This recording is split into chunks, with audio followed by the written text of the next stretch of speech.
নেতা হওয়া সহজ নয়। পদ পেলেই আপনি নেতা তা কিন্তু নয়। নেতা হতে হলে উদার হতে হবে, কর্মীদের ভাইয়ের মতো আগলে রাখতে জানতে হয়। অনেক বড় বড় পদধারী ব্যক্তিকে দেখেছি যাদের পদ চলে যাওয়ার পর তাদের পাশে আর কাউকেই দেখা যায়নি। বিপরীতে কারো কারো পদ নেই, কিন্তু তাদের পাশে অসংখ্য লোক থাকে, কারণ তারা জানেন কিভাবে ভালোবাসতে হয়, কাছে টানতে হয়। পদ আছে বলে আজ আপনার কাছে অনেকেই আসছে, তারা কিন্তু আপনার কাছে নয়, পদের কাছে আসেন, আসতে বাধ্য হচ্ছেন।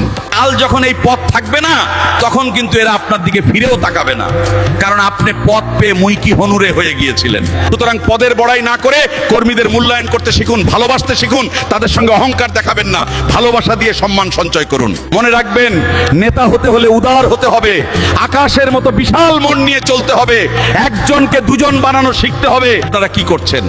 যোগ করার পরিবর্তে প্রতি মুহূর্তে মাইনাসের খেলায় মেতে উঠেছেন। এটা কখনই একজন নেতার ভালো গুণ হতে পারে না। নেতা হওয়া সহজ নয়।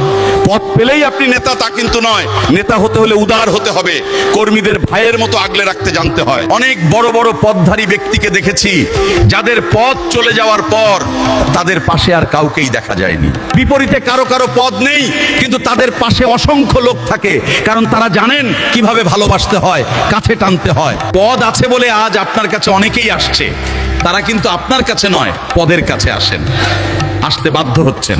কাল যখন এই পদ থাকবে না, তখন কিন্তু এরা আপনার দিকে ফিরেও তাকাবে না, কারণ আপনি পদ পেয়ে মুইকি হনুরে হয়ে গিয়েছিলেন। সুতরাং পদের বড়াই না করে কর্মীদের মূল্যায়ন করতে শিখুন, ভালোবাসতে শিখুন, তাদের সঙ্গে অহংকার দেখাবেন না, ভালোবাসা দিয়ে সম্মান সঞ্চয় করুন। মনে রাখবেন, নেতা হতে হলে উদার হতে হবে, আকাশের মতো বিশাল মন নিয়ে চলতে হবে, একজন